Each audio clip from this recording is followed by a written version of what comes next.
You have to avoid falling into the Amex financial review trap. What if you're on a family trip and when you go to pay for the meal at a nice restaurant, your Amex Gold card gets declined? Now you're embarrassed. Then you check the Amex app and it says charging suspended. Now your heart's racing. So you call Amex and they say all your credit cards are suspended and you need to submit multiple documents to prove you were not lying on your credit card application. And if you don't submit those docs fast enough, then Amex will shut you down for good. This exact situation could happen to you. And after reviewing 20 data points, I learned the number one mistake that triggers a financial review 65% of the time, what happens to your sign-up bonus during the review process, and whether you're more likely to keep your cards or be shut down forever. An Amex financial review is a detailed checkup of your account to ensure everything is on the up and up. Think of it as Amex's way of saying, hey, we just want to make sure everything's cool with your finances. Amex is essentially double checking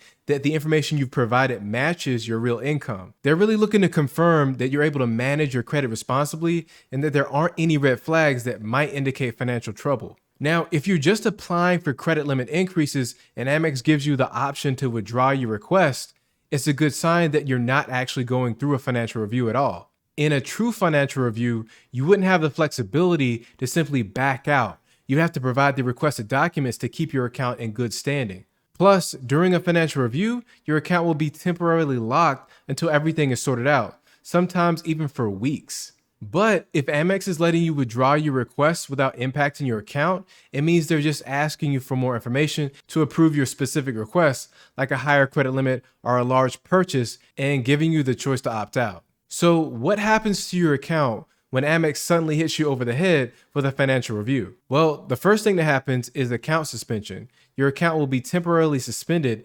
meaning you can't make any charges or access your credit line until the review is completed. And check out this data point. It said, I get a call from Amex from their financial review department. The guy on the other side asked me about what I do. I said I'm self-employed. And then he asked about my business. And then we discussed why I spent so much in just 1 week of owning the card. I say that the charges are business related and go into a little bit of detail about each charge. Then he tells me that I would need to send over a 4506T form for 2018 showing my income for the year. The second thing is you're going to get communication from Amex. You'll typically receive a call or email or a letter from Amex informing you of the financial review and requesting specific documents like that 4506T form, bank statements, or pay stubs. And by the way, a 4506T form is a document that you can use to request a transcript of your tax return from the IRS. It's often needed when applying for loans or mortgages as lenders want to verify your income. So what happens is you'll fill that form out, then you'll send it to the IRS. Then they send back a copy of your tax info for those specified years. And out of the 20 data points I reviewed, only 25% of people were asked for 2 years of tax returns, and 66% of people were asked to submit either 2 months of bank statements or 2 pay stubs. And the third thing that's going to happen is you're going to see restricted access to your account. So customer service reps might be unable to assist you with account-specific inquiries until the review is resolved. And they will direct you to the financial review team too. You'll likely get a specific case manager that you can contact directly only during business hours though. And the fourth thing you'll see happen is you're going through a verification process.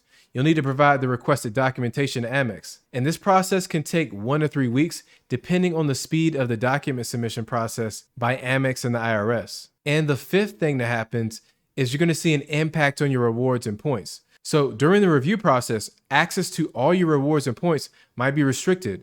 And in some cases, the points could be clawed back if any violations are found. Now, before we get to the 3 major potential outcomes of a financial review, what if I told you there was an easier way to turn all those rewards that you're earning from every purchase into free travel? Well, meet Kudos, the sponsor for this portion of the video, and your new favorite browser extension. It's a free AI-powered smart wallet that helps you unlock more rewards and benefits from your credit cards when you shop online. No more leaving money on the table. Kudos automatically picks the best card to use at over 2 million stores to guarantee that you earn the highest rewards, points, or cash back. And with their exclusive partnership with the Points Guy, no more wasting time searching for offers. Kudos helps you discover new credit cards to earn more and gives you access to the best sign-up bonuses available. But there's more. No more forgetting your credit card number. Kudos makes shopping super easy by autofilling your card info with just one click. You can think of Kudos as Apple Pay,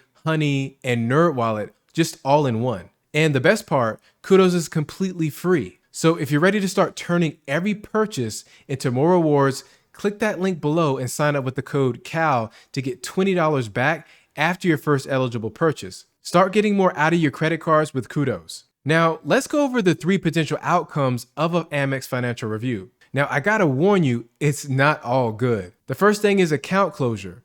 Your account will be permanently closed if any of the following happen. If significant discrepancies are found between your stated income and your actual income, if you fail to provide the necessary documents requested by Amex, and if you're proven to have committed account fraud or money laundering. And the next thing that could happen is you could receive a credit limit adjustment. Amex may raise or reduce your credit limit based on their assessment. Now, I found most people had their limit reduced or they had a hard spending limit placed on their charge card. And just take a look at this example. It said, Amex, we are writing you today because we have assigned a spending limit of $41,000 to your account and wanted you to be aware of this change as quickly as possible. This means that you can have up to the amount of the spending limit outstanding at any given time on your account. And then the third thing that can happen to you is account reinstatement.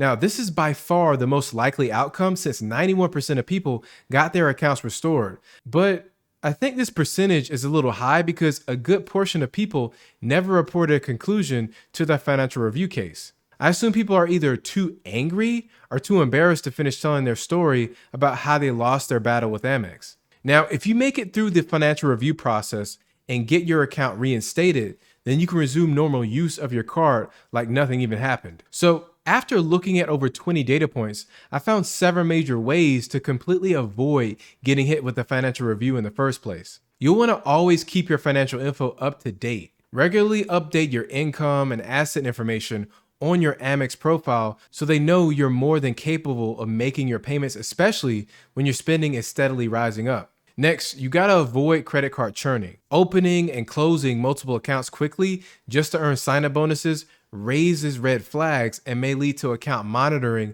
and potential shutdown. Also, you need to be as honest as possible on your credit card applications. Lying can get you jammed up later on down the line. Never state an income unless you can prove it.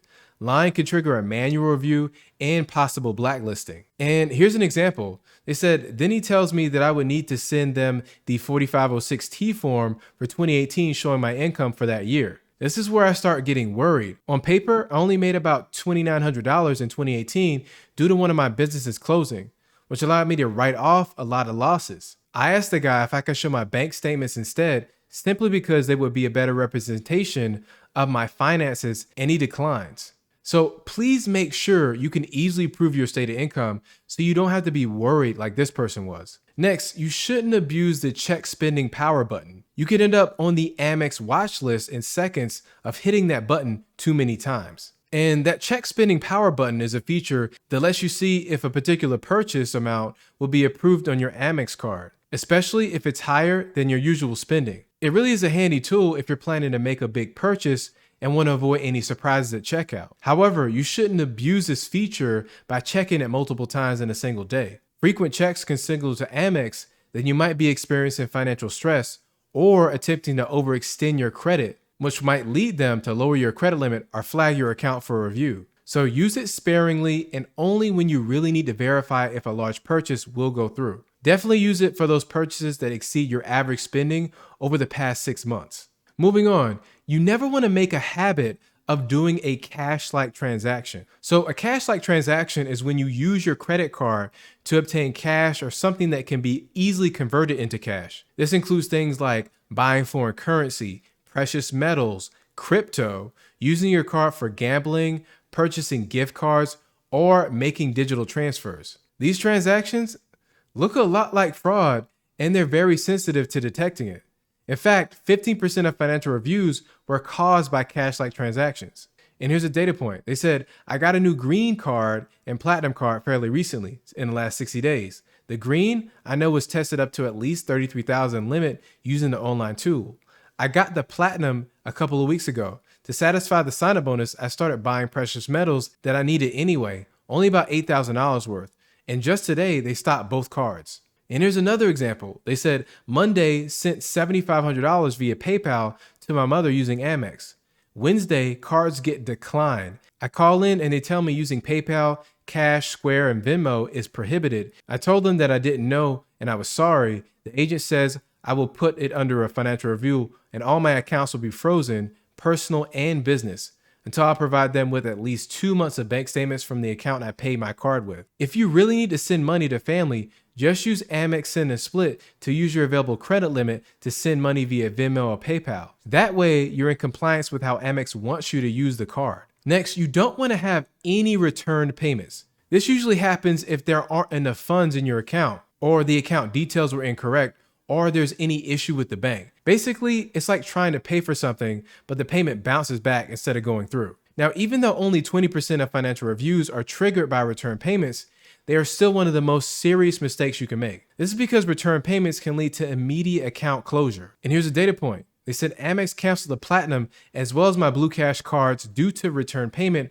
on the Platinum. It happened due to my Capital One bank being frozen to suspicious activity, so the payment didn't go through. And as soon as I realized it, it got returned. I made the payment and it went through fine, only to see today, a week later, that both cards are canceled by Amex. Then I received a call from their team saying my account went to a financial review. I tried to explain what happened, and then the rep told me he was going to check with his team, and then the call failed. I'm guessing that they don't even care, and they were going to cancel it either way. And credit card companies take return payments very seriously and often react very harshly because they view them as a red flag for financial instability. When a payment bounces, it suggests that you might be struggling to manage your finances or that you could be a risk of fraud. From the company's perspective, this increases the chance that you might not be able to pay off your debt, which is a big risk for them. Now, this next one is the number one mistake that triggers an Amex financial review. It's high velocity spending. It's when you made a lot of purchases or spend a large amount of money in a short period of time on your credit card.